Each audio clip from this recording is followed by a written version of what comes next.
Howdy guys, my name is Caitlin Alderetti, and for my protostome video, I chose to focus on the millipede. And here's a picture of one, and then here's a few more. As you can see, there's a couple different species.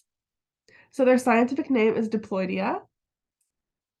And so for their natural habitat, millipedes are usually burrowers and typically live beneath layers of moist soil, mulch, and decaying organic and leaf matter. And they live on every single continent except for Antarctica, and can be found all across the US.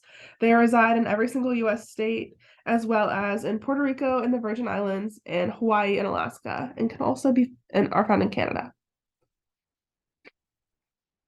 So for food, millipedes are herbivore detritivores, which means that their diet consists of decaying matter such as leaves and organic plant matter. They don't eat prey on any other animals, so they don't have pinchers or stingers to help them catch prey since they just eat plants. And then similar to earthworms, their waste is beneficial to the soil that they live in. So it renourishes the soil. And then to eat, they use their mandibles to break up food, and they also secrete a digestive fluid from their mouths, which softens their food and helps them digest it. When it comes to predators, millipedes don't have many ways to protect themselves. One thing that they have is their hard exoskeleton, which is made of chitin, and they can also roll into a ball to protect their more vulnerable underside when they're threatened because the top of them is harder because of their exoskeleton. Other than that, they don't have anything like pinchers or stingers, like mentioned before, which would help protect themselves from predators. But in some species of millipede, they produce hydrogen cyanide, which is toxic to smaller animals, but wouldn't protect them from larger predators. For example, if it were to get on a human, it would just cause mild irritation.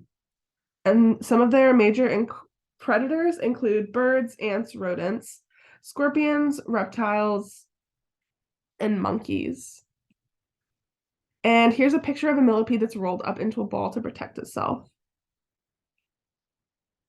Okay, so when it comes to uniquely evolved traits, some of them include their many legs, the foul-smelling liquid that helps to protect themselves from predators, as mentioned earlier.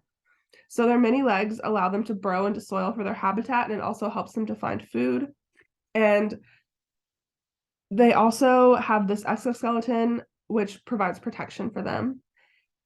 They also mold this exoskeleton, which every time they do this, they get a new segment of their body and another two pairs of legs.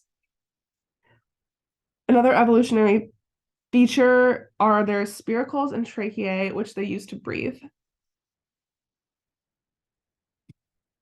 Okay, and so for their spot on the tree of life, they're in the domain Eukarya, the kingdom Animalia, they're in the Arthropoda phylum, the Myriapoda subphylum. And then when it comes to orders, there's about 16 different orders for millipedes, 140 different families, and 12,000 different species. So as you can see, there's a lot of different variations that can happen with millipedes. And millipedes are pretty important to the ecosystem because they perform as decomposers since they eat leaves and decaying organic matter, so they help to get rid of that stuff. And then after they eat that, the waste that they secrete also returns nutrients to the soil, which enriches it, like I said earlier. And then they also serve as prey to a number of animals. And then for my references, all of my images are from Wikimedia Commons.